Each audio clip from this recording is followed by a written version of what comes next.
This is the OTB Television Network, a service of Capital District Off-Track Betting.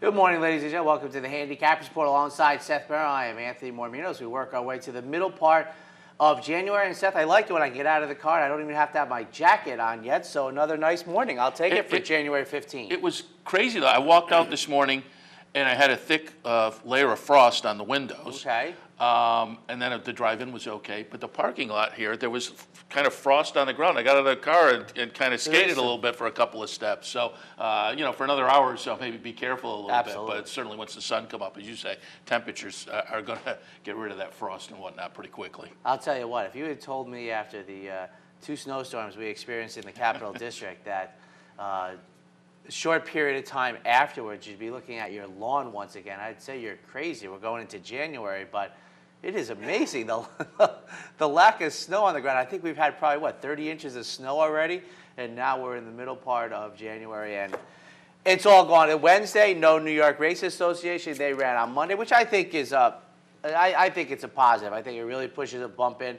Now, maybe it's just the overview that I take because I think Wednesday is a strong day with Gulfstream Park in Tampa now. Tampa has added Wednesday to their docket, so I think it makes for a very, very high-profile day of racing. So New York is taking care of Monday, and now Wednesday is carried by the South Florida tracks. And Seth and I will be looking at them. Seth has Gulfstream. I have Tampa Bay. Just a quick thought that I have. I saw the article in the Daily Race. We're talking about the California Derby. That's going to be a short field, et cetera. Then they talked about the lack of runners in the Sham. Seth, I've been talking about this for 3 years coming with the foal crop. I mean, there's no way out. I mean, there's no way out. I think if horses, Seth, even ran as often, stakes horses, even ran as often as they used to, you can't overcome 3 or 4 successive crops, 50% the crop size of the late 1980s, which I believe was the high watermark near the 50,000 range, 87, 88. I could be mistaken there. But I know we're at about 50%. I've talked about this before. I look at 3 consecutive years of foal crops.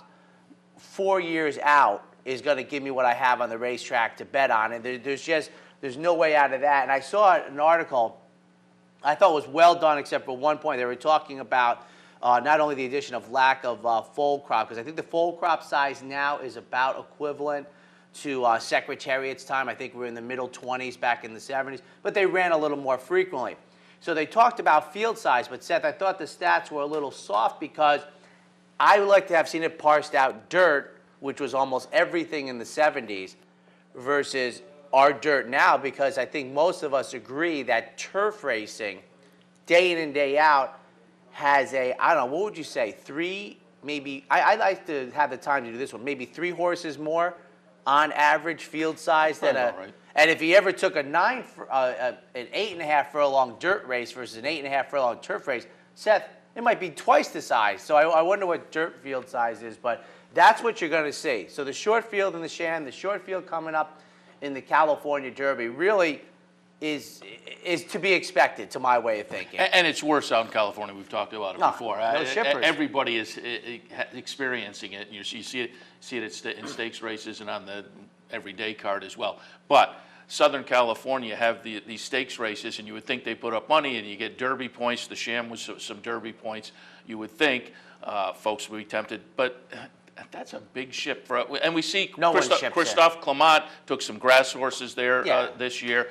Ken Ramsey shipped, but for the most part, just picking your spots like on the Derby Trail, you don't get a lot of New York guys coming in or a lot of horses showing up from Florida. So they're just drawing from the pool they have, and so that just exacerbates the problem. And nowadays, with Northern California being a Tapeta surface, you don't get the Northern California shippers down to Southern California to take on the big bears on their home court, now racing on dirt. So they've been an island unto themselves for really my whole lifetime of following California racing on basically a daily basis. So, but to me, I always project out. One of the few statistics I'm interested in from the Jockey Club Gold Cup is when they get the foal crop size, they usually give us an early read, and then they have a later read. And they actually, I forget what the explanation is for why it changes, but it's a pretty good reason why they revisit it about 6 months later, and it always comes up different. It has to do with mares and, you know, obviously pregnancy, et cetera. So when I see that number set, I was talking about it 3-4 years ago. That's just project out what you're going to have. I mean, just, you know, that's, you know, we talked about, you were always ahead of the curve on, you know, stakes horses, lack of racing. You know, Ghost Zapper, I know, is your pet whipping boy, and, you know, that's not going to change. I saw Honor Code looks like the fountain of youth. I didn't read the rest of the article, but that leads me to think 2 races. Yeah, which has kind of become the norm. Now, there was... Well, we talked it was going to be 2 or 3. Well, the votes are in. It's going to be 2. And there was the article, I think Hovde wrote it the other day, about it's nice to see some horses now remaining in training a little bit, and that helps ameliorate this problem a little bit of the low foal crop. But as you say, even that is not making much of a difference. But we got to keep our fingers crossed maybe with the way the auctions have rebounded in the past couple of years. Maybe this will expand the foal crop, but as you noted, you're still looking, you're looking a few years out. So there's still a problem in the interim, and it is something that the racing industry is probably going to have to face, you know, sooner rather than later, and change things up. Although, you know, wintertime, and that's why there is no New York on Wednesday. They're a 4-day-a-week schedule now in the wintertime, so I think they have, you know, made some statement to this fact, but it's something the racing industry as a whole will have to do. And I tell you, Southern California dropped the 9th race years ago on a daily basis. They run 4 days a week, even at Santa Anita. And I've talked about how, for me, the bloom is already off the rose at Santa Anita at this meet, and this is going to be a long haul. We're already dealing with short fields. Now, you should say, I mean, I'm not surprised. I mean, I thought we would get here. We've arrived. And you talk about the number of races a day. That's a great point. Out in Southern California, there are a lot of 8-race days there as the norm. But over here on the East Coast, you know, we complain about Saratoga. I don't. I like the long days. If you want to leave early, go ahead. Stick it as many races. It's a short season. Stick it as many. But folks do complain about it. But you can point to every other track on the East Coast. Certainly down in Florida, that has become the norm, these 10 or more race days. They've got 10 today, Tampa, and it's become the norm. And you would think that given the situation, they would shy away from that. They would be talking more about let's make 9 that norm again, or cut back on some of the other days. Horsemen will never be echoing that idea. But that is not the case, certainly. Want to get to the 10 at Tampa for me? We will, absolutely. And I'm going to look at Gulfstream in a few, and we're going to kick things off with Tampa for this Wednesday afternoon. Opener Tampa today, calendar condition claimer, $5,000 tags, 4-year-olds and up, they'll go 1 mile and 40.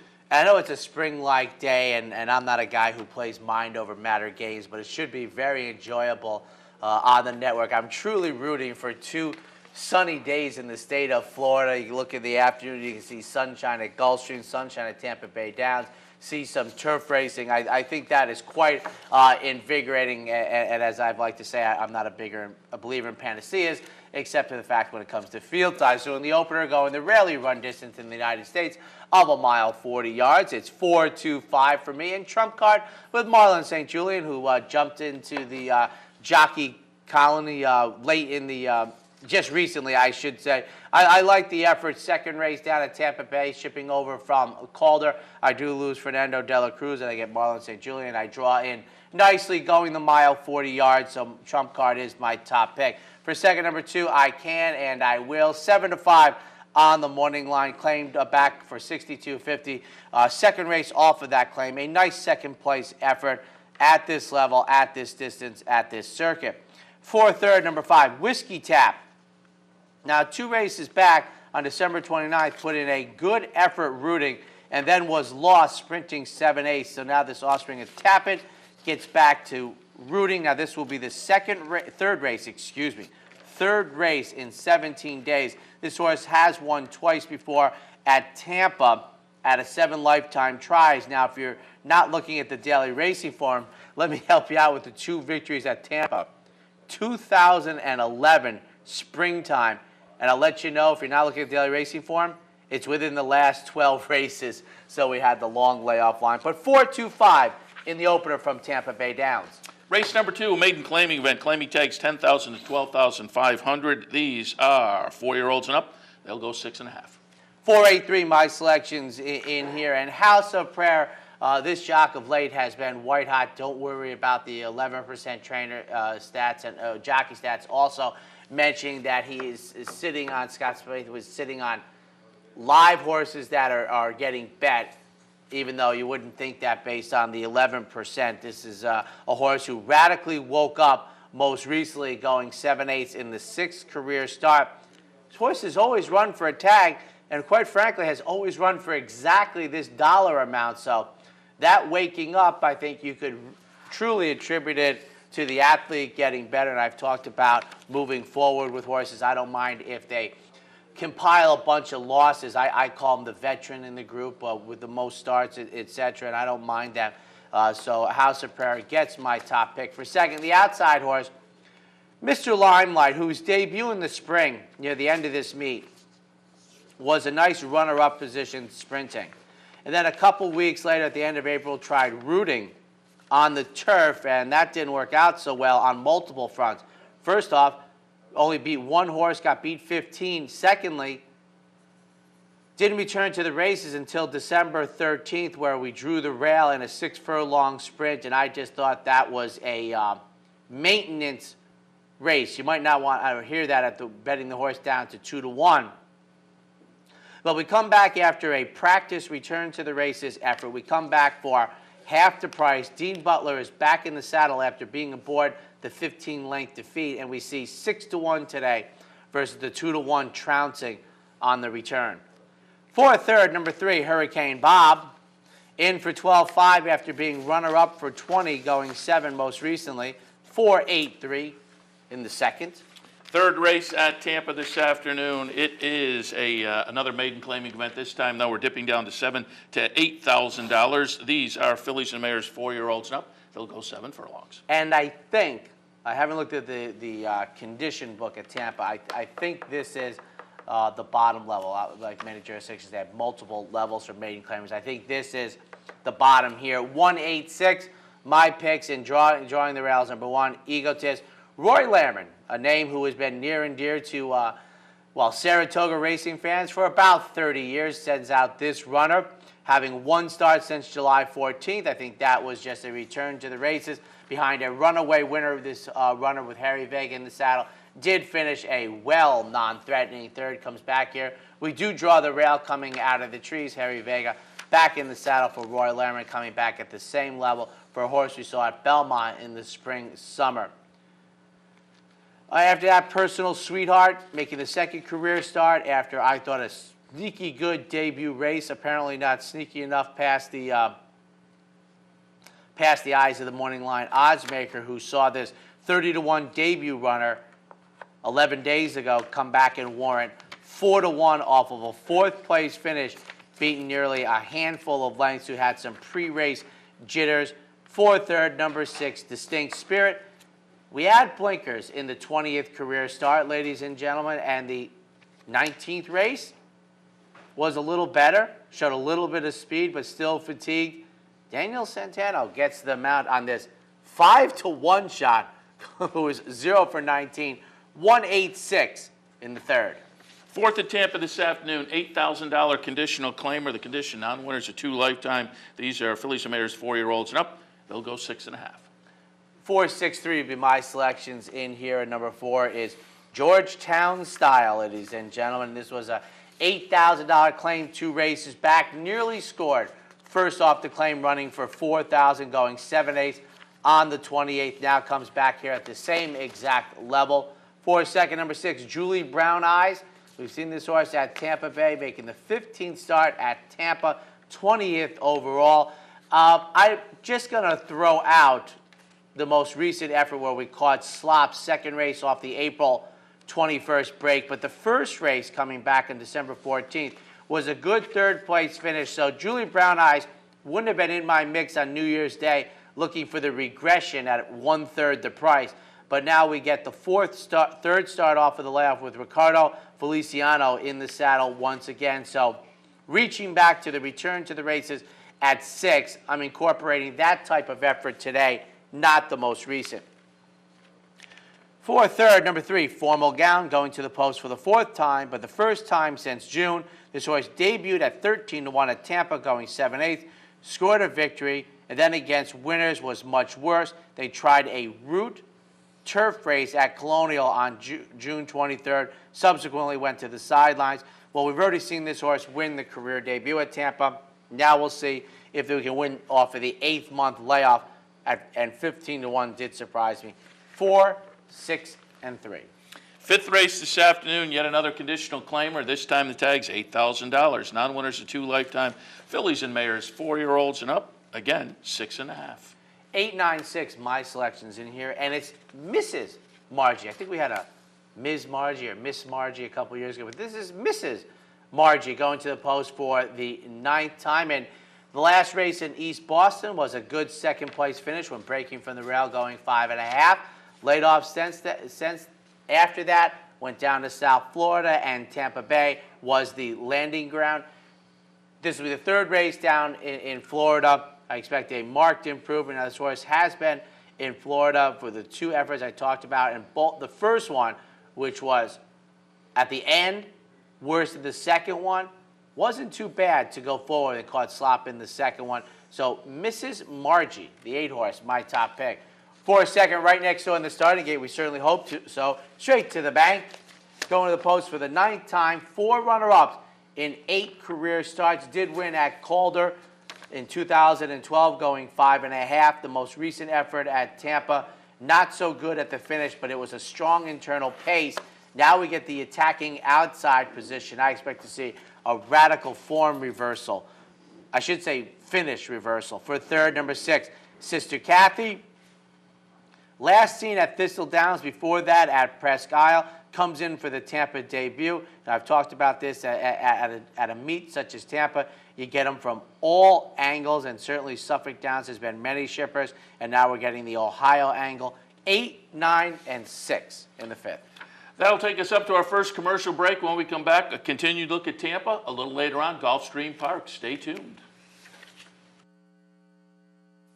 I'm Seth Merrill. Join me weekdays at 10 for Racing Across America. We'll look at important races from around the country, get insight from top handicappers and analysts, and preview the upcoming week in racing. That's Racing Across America, weekdays at 10, right here on the OTB TV network. Here in upstate New York, no one provides bettors with more wagering options than Capital OTB. Our network of ranch and easy bet locations stretches from the mid-Hudson Valley all the way to the Canadian border and west to central New York. So whether you need to place a bet, fund your Capital Bets account, or watch the next big race, all the action is just around the corner. A full list of our branch and easy bet locations can be found online at capitalotb.com. Capital OTB, the better and most convenient choice for wagering in upstate New York. I got it.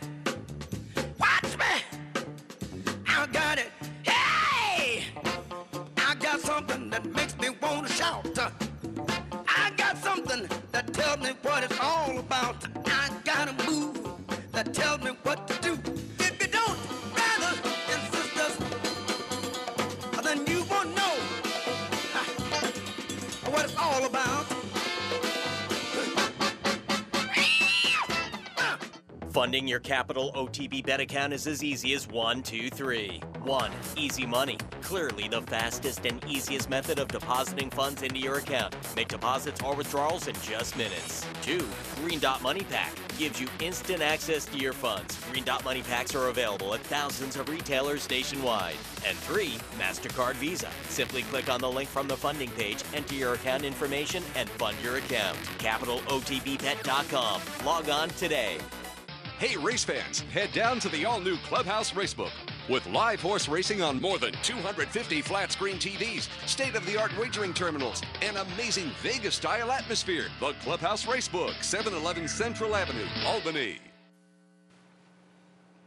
Welcome back. Seth Merrill and Anthony Mormino in here on this Wednesday morning edition of the Handicappers Report. We'll continue now our look at Tampa for this afternoon with their 8th race. Plain vanilla claimer, the tag's $7,000 to $8,000. 4-year-olds and up, going 7 furlongs. 3, 5, 1 as we come out of the trees at Tampa Bay. Races that I like and because they help us out with the head-ons here and nicer head-ons than the mile shoot coming out of Gulfstream. But 3, 5, 1, Son of Pearl gets my top pick, this Chicago Shipper Inn, debuted at Tampa Bay, and I thought raced well considering we finished off the board on December 29th, but I like that effort very strongly. Quincy Hamilton in the saddle. Be happy just to see a nice follow-up, race 2 at Tampa for my top pick, number 3, Son of Pearl. For second, number 5, Magnificent Wreck, first off the claim. This was a 62.50 claim for Benny Feliciano. This horse has been razor sharp at Finger Lakes, then transferred that rather nicely. Was the 3-1 favorite, boy.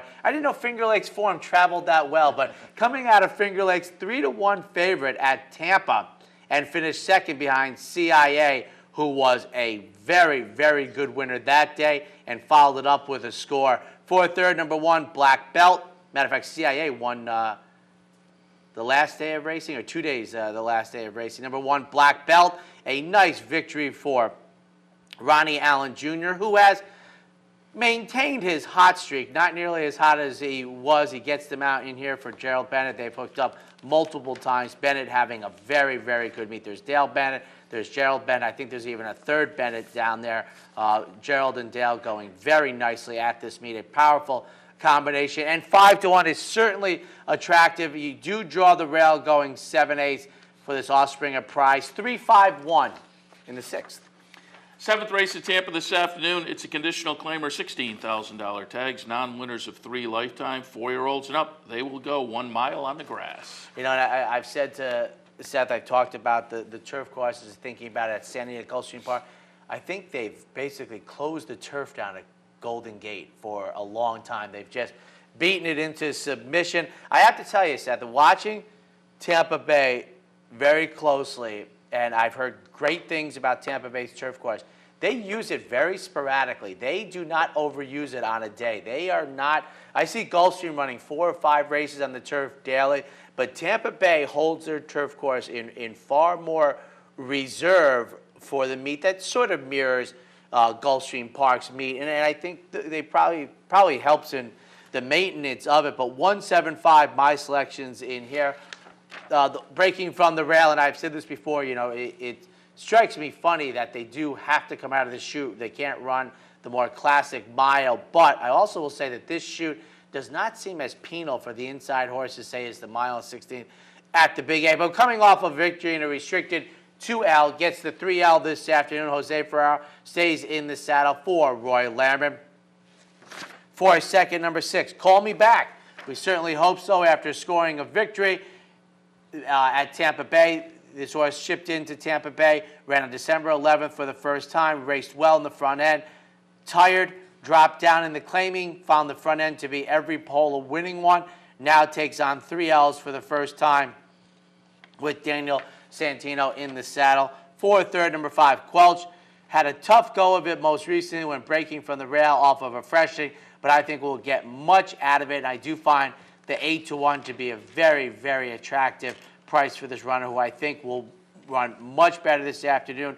This is second time blinkers. Also, I've talked about this more recently of late than previously. You know, these horses who get bet down to 2-1 and favorite, and I think there are segments of their race that are attracted to me, but, you know, and particularly the final part looks less attractive.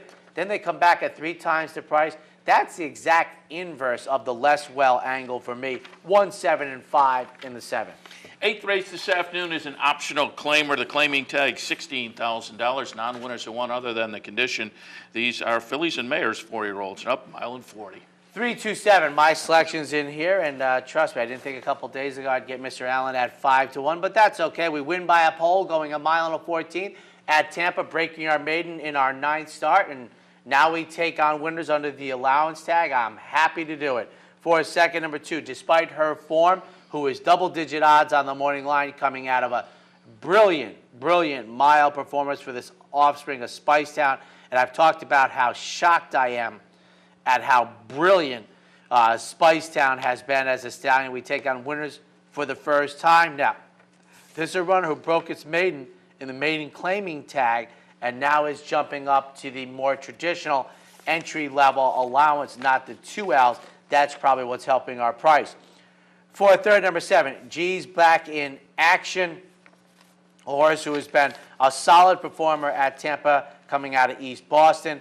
And when he came down for this year's meet, debuted at 20-1 for this fall meet, ran well. And then I've talked about this old-time angle. We've seen it used at Tampa already, where these trainers are going to the turf to then purposely come back to the dirt. I think that was the plan here. 3, 2, 7 in the 8th.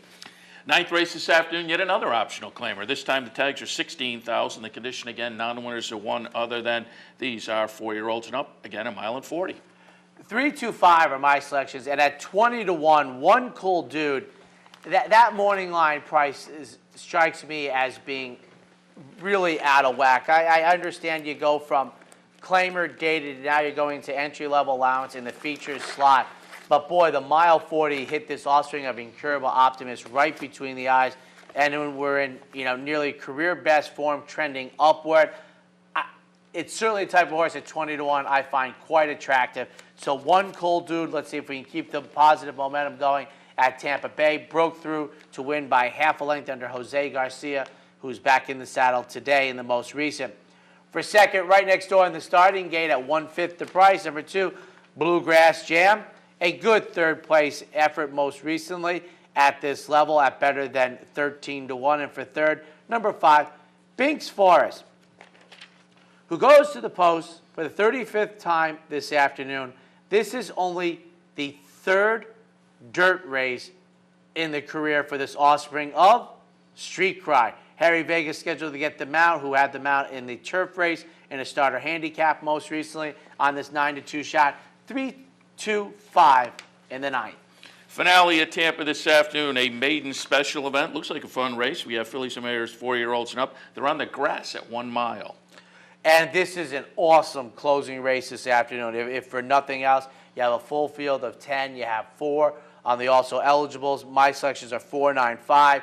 The 2, Bling Queen, intrigues me based on what the people let the price go after a 50-1 debut. But I have enough price horses to go around here. And Sable Brown is my top pick. Graham Motion, who has found the winner's circle nearly a handful of times, sends out this offspring of a Giants Causeway grandchild. This horse, most recent effort at Tampa Bay, which was the first route turf race of the career, was a marked improvement in Graham Motion's barn. Finally got hot at Tampa. Matter of fact, I must follow Graham Motion on Twitter because he was tongue-in-cheek laughing when he won 2 in one day after having a slow start for him. Sable Brown, to me, though, sits perfectly in here. I like the Tampa Bay race, which was the 3rd race off of a long layoff after a career debut in 2012 at Saratoga. So I think this horse is fit now, and I expect to punch through this afternoon at a big price for this West Point thoroughbred runner. For second, number 9, toward the outside, Cherokee Beads. Liked the effort coming out of Churchill Downs September meet. Finished 4th, was DQ'd up to 3rd. Was a good effort for this offspring of Street Sense. Mr. Allen gets the mount back here. And for third, number 5, Moon Dreamer, is 2-1 in here and certainly warrants it based on past performances. A second place finish at 12-1.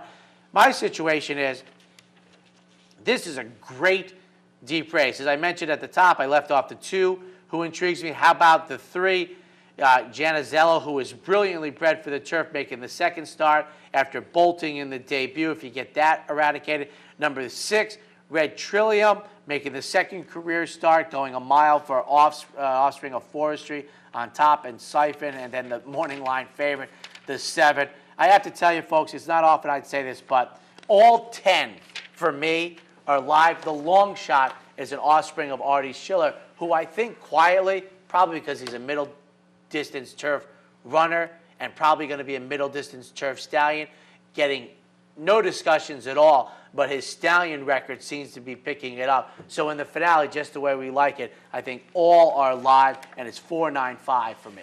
And you said the 10 all look live. I'd say even go out to the 12. My man out in the AE list with his second-time starter, Jonathan I don't think Shepard. he's getting in. But no one's scratching out. Only two in there, though. Only 2 deep. Yeah. So if there are some scratches, that He's got it. If they're in the first 2 or 3, I tend to think I'll give them a little bit of a look. But yeah, you get down, what are there, 4? You get down to 3. Well, or you more. just think that, I mean, the turf has been playing so well. I mean, something probably would have happened. Yeah, you got had a to have little happened ding this or morning. something. You Yeah. know, All right, for- we will take our next break. When we come back, Gulfstream Park. Stay tuned. This is Steve Beck. Join me Tuesday through Saturday here on OTB TV for At the Races, my Sirius XM daily news magazine of the thoroughbred industry. Handicapping, interviews, analysis, everything you could want. 6 a.m. OTB TV. Hey, race fans, head down to the all-new Clubhouse Racebook and get in the game. With live horse racing on more than 250 flat-screen TVs, state-of-the-art wagering terminals, fantastic food and drinks, an amazing Vegas-style atmosphere with seating for nearly 900 of your closest friends. Conveniently located at 711 Central Avenue, right off Exit 5 of I-90 in Albany, the Clubhouse Racebook is the better choice. Each morning on the OTB TV network, you get the very best in horse racing programming. Weekdays begin with the Handicappers Report, where professional handicappers share their selections and analysis of the day's racing. Followed by Racing Across America, a daily conversation with racing personalities from around the country. Saturdays include Down the Stretch, where Mark Casano speaks with the biggest names in racing. And Sunday mornings, it's Loose on the Lead, where Steve Bick and I offer news and a unique lineup of weekly guests. All here on the OTB TV network. Wagering at CapitalOTBBet.com is as easy as 1, 2, 3. 1. Capital Bet TV, the fastest and easiest online wagering experience where you can monitor 5 different tracks simultaneously. 2. Capital Bet Express. Its straightforward program layout and interactive handicapping information lets you build your wager quickly and efficiently. And 3. Capital Bet Pro, designed especially for the professional horse player. CapitalOTBBet.com. Log on today. Missed one of our TV shows? No worries. Now you can catch all your favorite programs online. Simply log on to CapitalOTB.com and click on the YouTube link at the bottom of the homepage. And look for our new podcast coming soon. CapitalOTB.com. Log on today. Welcome back, ladies and gentlemen, to the Handicappers Report alongside Seth Merrill. I am Anthony Mormino. We took care of the West Coastal Florida with Tampa Bay Downs. Now we're going to take a look down Hallandale, Florida way, Gulfstream Park on this Wednesday afternoon. The opener going 6 furlongs. We have claimers in for $35,000. Non-winners of 2 races in a lifetime. And just to go back to yesterday, I did Turf Paradise in here, a couple of winners on top in 9 races. But again, it was one of those days where I was perfectly happy with the results. You know, I live with the winners on top scorecard, but I look for my top 3 to get in the exacta mix. And we had, a couple of reverse exactas, top 3 boxed up for a triple. I called one play of the day yesterday, and I'm going to call out a jockey here because I had the exacta in the 3rd race until the jockey absolutely gave up. And this is why I wish there were comprehensive daily stewards reports at racetracks, because I'd love to know if the stewards called this jockey in. And I would tell people, go back and watch Turf Paradise's 3rd race yesterday. And I had the eventual winner was my top pick, and the horse that winds up running 3rd was my 3rd selection. So it was in my play of the day exacta box. 50 yards from the wire, I think I have the exacta. And when Galen Mitchell, on the eventual 3rd place finisher, I think when he realizes he's not going to win, he gives up about 25 yards from the wire and gets nipped for the 3rd place. And these are the kind of things that, to protect the bettors, you want to know the stewards notice that and call the guy in at least. But as I say, there aren't those stewards reports normally at racetracks. And even if there are, they don't let you know those kind of situations. But it's just, and the Racing Forum chart said weakened late. I think if you watch, you see the jock who is whipping pretty good until about 25 yards from the wire, and he sees, I'm not going to get it. And then he kind of stops and stands up before the wire. It was, I had some skin in the game, but I can also step back and be objective. It was just, it seemed like he gave up, and because of that, he lost 2nd place. So the play of the day didn't get it done, although it should have gotten it done. But more importantly, the end of the day, and I said this on the Handicappers Report yesterday, the past performances I had didn't have any morning line. And the morning line is not always on the money. And I'm not looking at it while I'm handicapping, but when I get done, I kind of take a look. And I was a little bit disappointed in the last race. And You know what? If you're handicapped, sometimes you can guess, but at smaller tracks, sometimes it's tough to know what the betting public is going to do. The morning line odds maker maybe has a little bit better of a pulse. I just did not see this yesterday. My top pick in the last race, 17-1. My second choice, 5-1. My third choice, 35-1. I would have made that a play of the day, and that was a race where my top two reversed. So I had the 5-1 over 17-1. It was $146 exact. Playing live, I was there, but I couldn't call it a play of the day earlier. That didn't look like a 17-1 and 5-1 to me in the morning. But again, it was an okay day. We'll see what we can do this afternoon at Gulfstream. Opener is kind of a tough race today, but I have it 4, 8, 2, and 7. The number 4 is Liberal Spin, and it is the other Romans horse. Dale Romans has the number 2 Sevi in here, who I think between the two is going to take more of the action. I also have that one in my mix. But as I say, I think the uncoupled half that will be the longer price of the Dale Romans 2 is going to get some class relief in here and also cut back in distance from the last time we saw this horse. That was the end of November over at Churchill in an allowance race. But again, with the class relief, little distance change, I think could shake things up, make Liberal Spin kind of interesting. Number 8, Native Gold. This is a Woodbine shipper. I think down in Florida, the Woodbine shippers have been kind of interesting so far this season. This one, not only do you get the Woodbine angle, but you get Luis Saez, who I think has just been riding very well of late down at Gulfstream. So I think you got a couple of things that are kind of interesting to hang your hat on. Then I will go with the Dale Romans Sevi in the third spot. I think if you look at the buyer numbers over the last couple of starts, this horse is going to be a nice fit with this bunch. As I say, though, kind of a tough race, but I wound up 4, 8, 2, and 7. On to the second race. We're going to have fillies and mares, 4-year-olds and up. Maiden claimers in for 12-5, going 6. 4, 1, 5, and 2. The number 4 is Pure Crazy Luck. This one had a sibling called Crazy Countess that won its career debut. That was at Fairgrounds back in March of 2008, going 5.5 furlongs for a $12,500 claiming price. So kind of a similar situation for the sibling that won the career debut. Another sibling called Ms. N. Tarsia, second in the first couple of starts. Third career start was 6th. But then put in a second place finish and a couple of wins. So what are we looking at? In the first 6 starts, 2 wins and 3 second place finishes. So again, I think there's some nice precociousness on the bottom. Simon Pure on the top is certainly a precocious sire, and Kirk Zaidi, very good first time out of the box. A fairly limited sample showing in the racing form of only 16 first-time starters. What's he doing? Hitting the 50%. He's a coin flip. So I'll put Pure Crazy Luck on top in the second race. Second spot, we'll go with another first-time starter.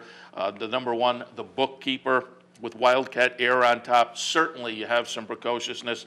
The dam produced a sibling called Tis the Argument that was 6th in the career debut, but then won in the next start. I've said it before. If they do it in the first 3, I consider that precocious. And Tis the Argument went on to be a stakes winner. So I think there's some breeding punch here, a little nature, a little nurture at work perhaps, and the Bookkeeper in the second spot. And then Sophia Leonore, the number 5 horse, 2-1 on the morning line.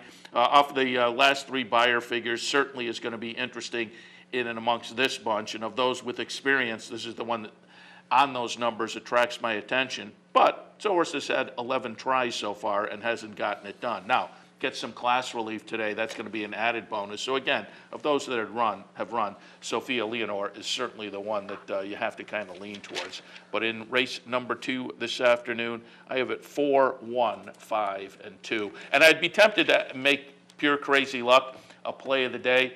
I don't think that 3-1 is going to hold up because Kirk Zaidi and his numbers are just too potent down there in Florida. If you see that 3-1, I jump in. On to the third race. We have 4-year-olds and up. Claimers in for $30,000. Non-warders at 2 lifetime. Racing on the turf at 1.16 miles.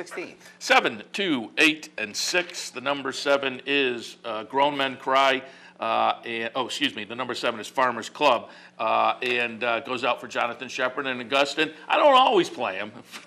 They still really? have to. I almost really? always play him. You're right, but not always. But this one is just logical in here because moved down to this 30 level last time and ran a good second place finish. You know, it's very similar company and ran well, so I think showed improvement when getting down into what looks like the comfort zone for Farmers Club. Second spot, the number 2, Trust Trusted Choice.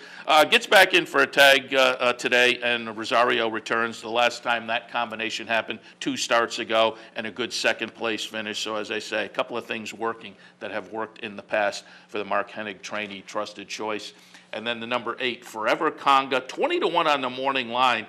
But this horse has some back numbers. I have a feeling this horse is going to be an interesting fit with this bunch today. So at 20-1, we'll throw Forever Conga in there and hope that this one rebounds to numbers that I certainly think will be competitive with this bunch. And I don't think it's a long shot by any means that this horse could get back to those numbers today. In the third, 7, 2, 8, and 6. On to the 4th race, Fillies and Mares. Claimers in for 20,000, sprinting 6. 4, 6, 7, and 8. The number 4 is Nifty Shindig.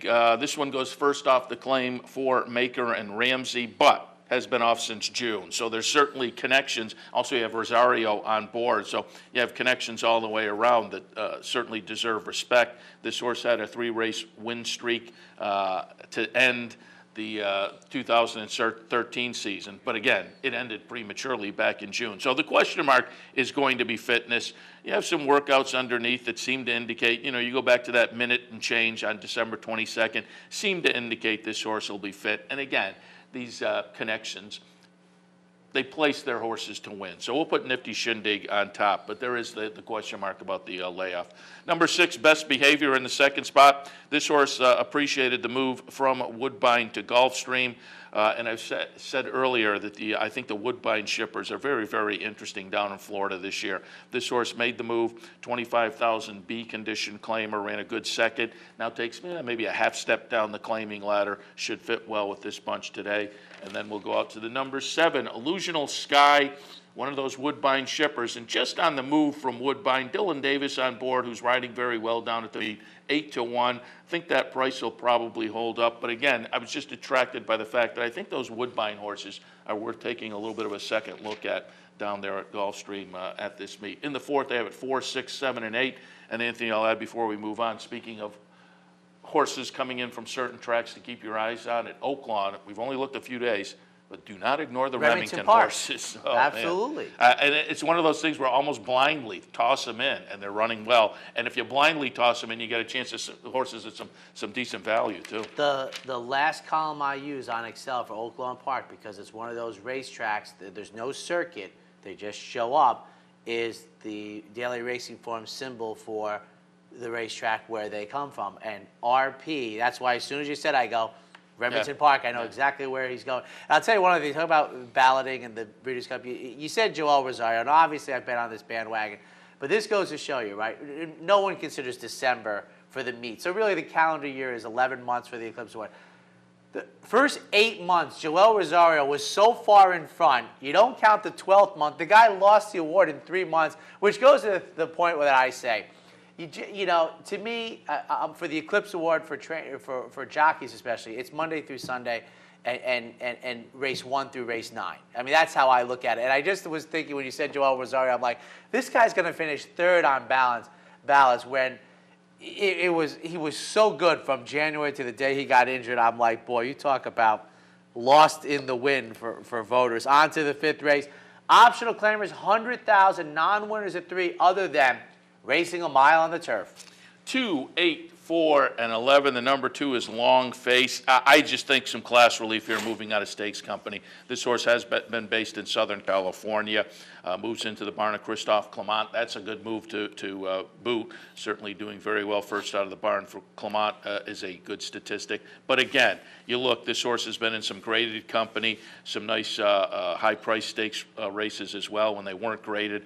So I think some class relief today for the number 2, Long Face, on the move to the East Coast. We'll go out to the number 8 for the second spot, Via Villaggio. Again, Joel Rosario and Mike Maker. It's not a Ramsey horse, however, but I think this is another horse that is finding some class relief coming out of Stakes Company. Question mark for this one is going to be the move to the turf. This horse has some nice synthetic experience.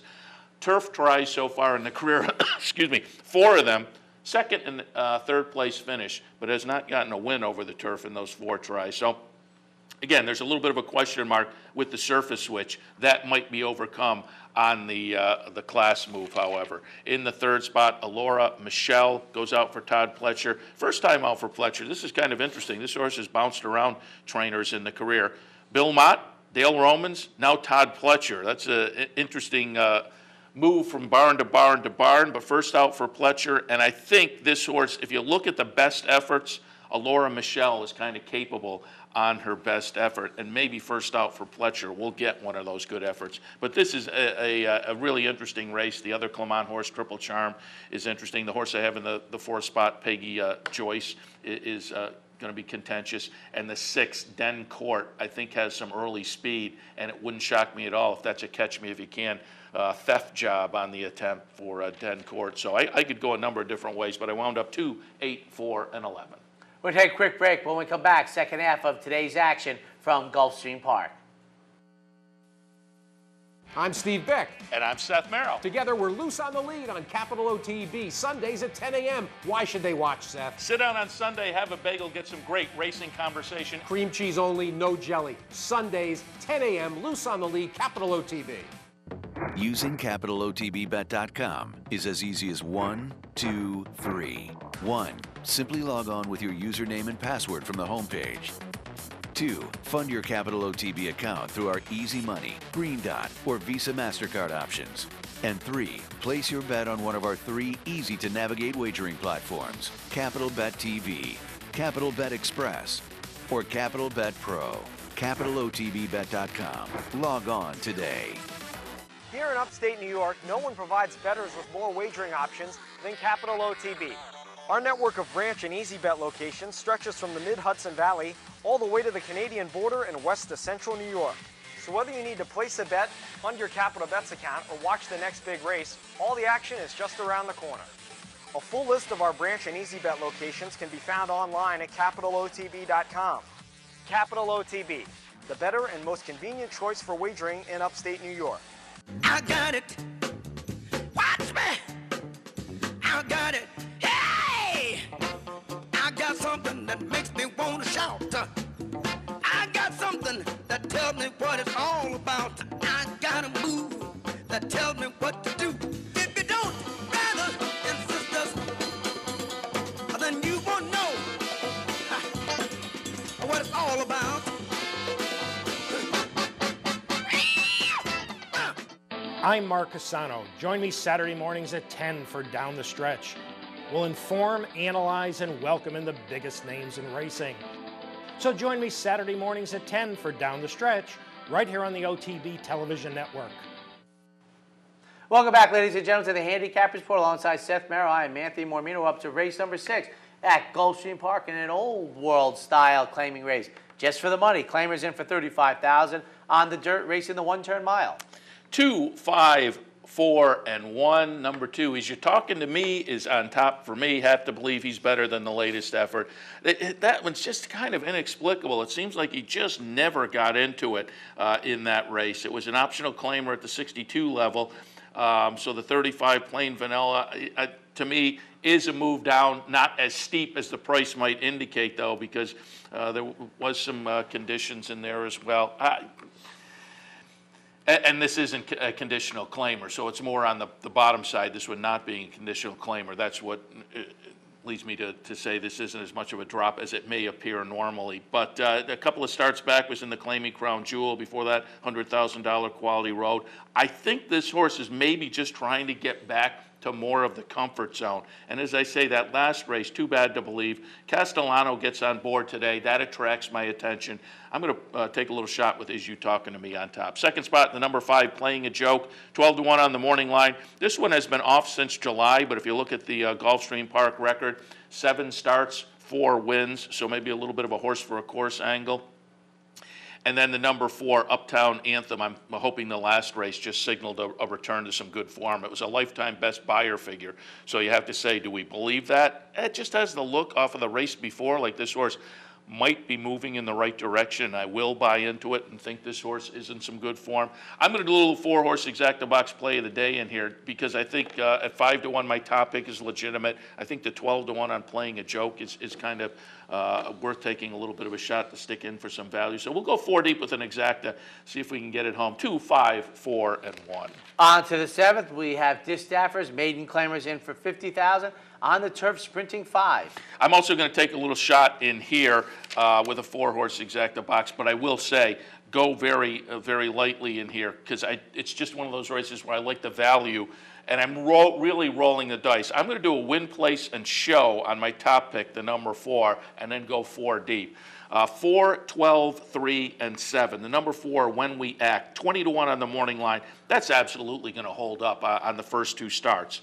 But I find this horse interesting, moving maiden special weight to maiden claiming and moving over to the grass. By Giants Causeway, I think there's some interesting breeding here. This horse was also sold at a 2-year-old sale last year. So we're going to a turf sprint. Well, this horse at the 2-year-old sale worked a quick 10.4. So I think this horse has a decent motor. The only racing sibling was a horse called Bluegrass Delight. Took 4 starts to get a win. So maybe this one is just kind of figuring it out too. And I think, again, surface switch, a little class relief.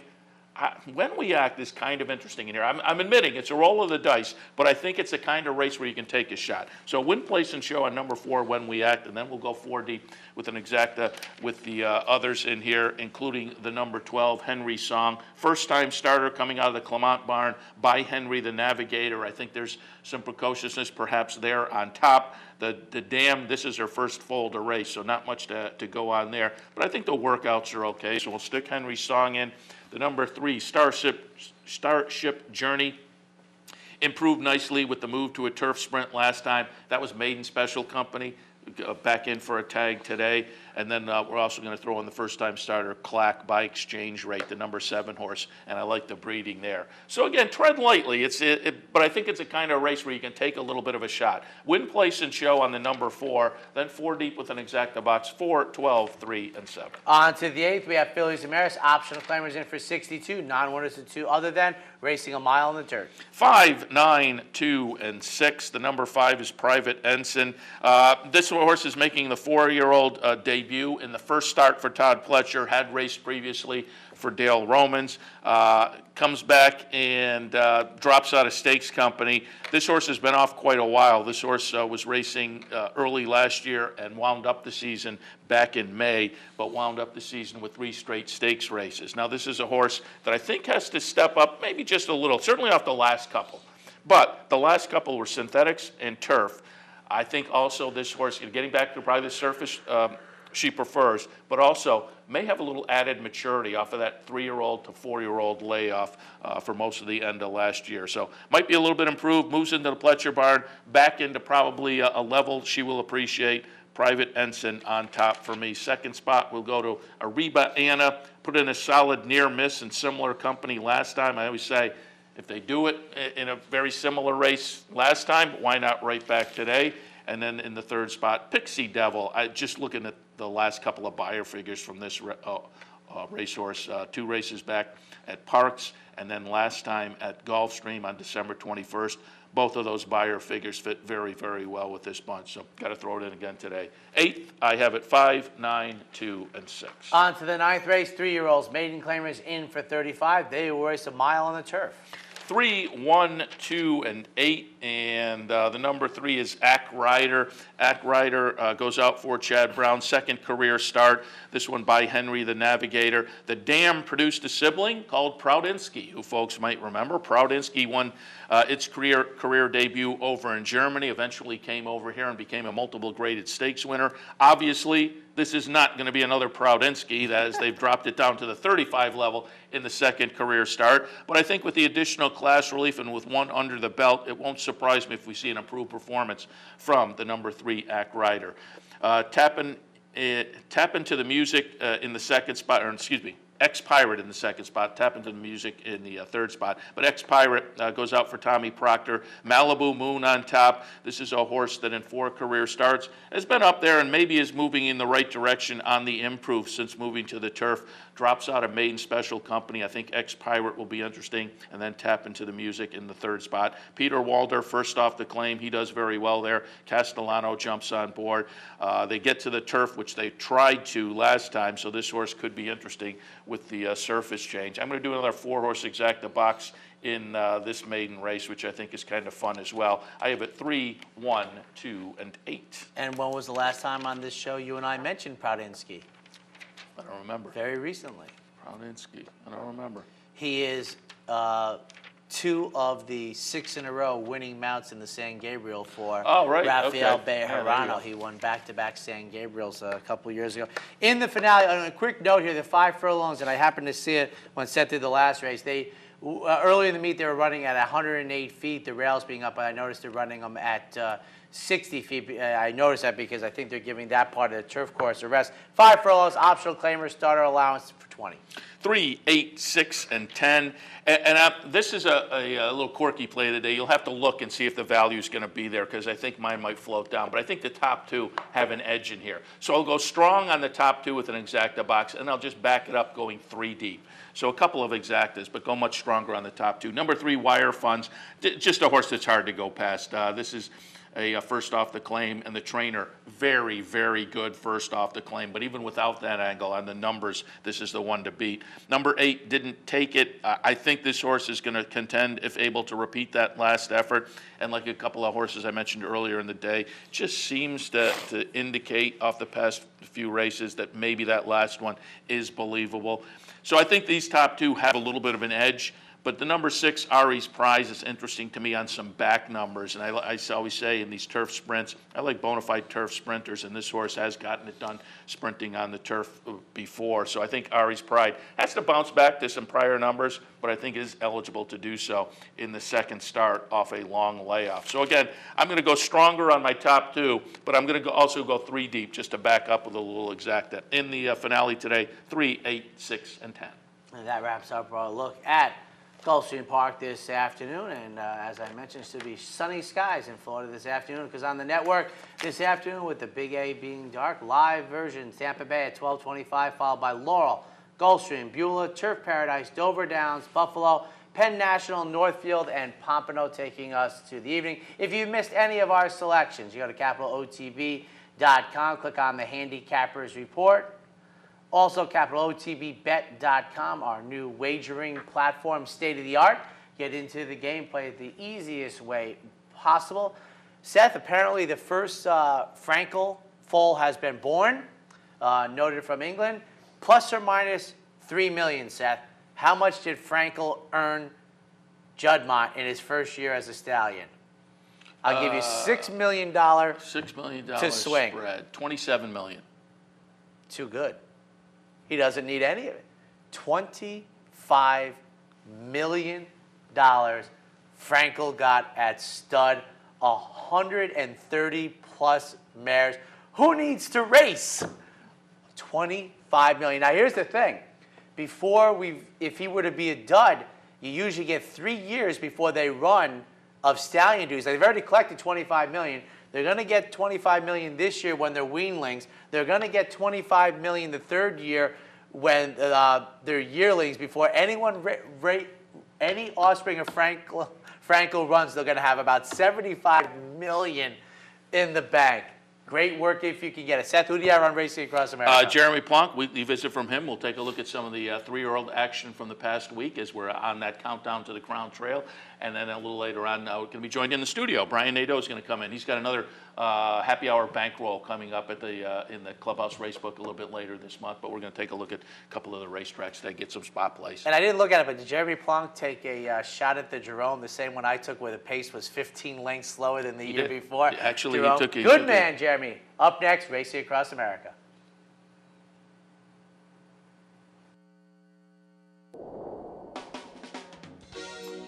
You're watching OTB TV, a service of Capital Off Track Betting.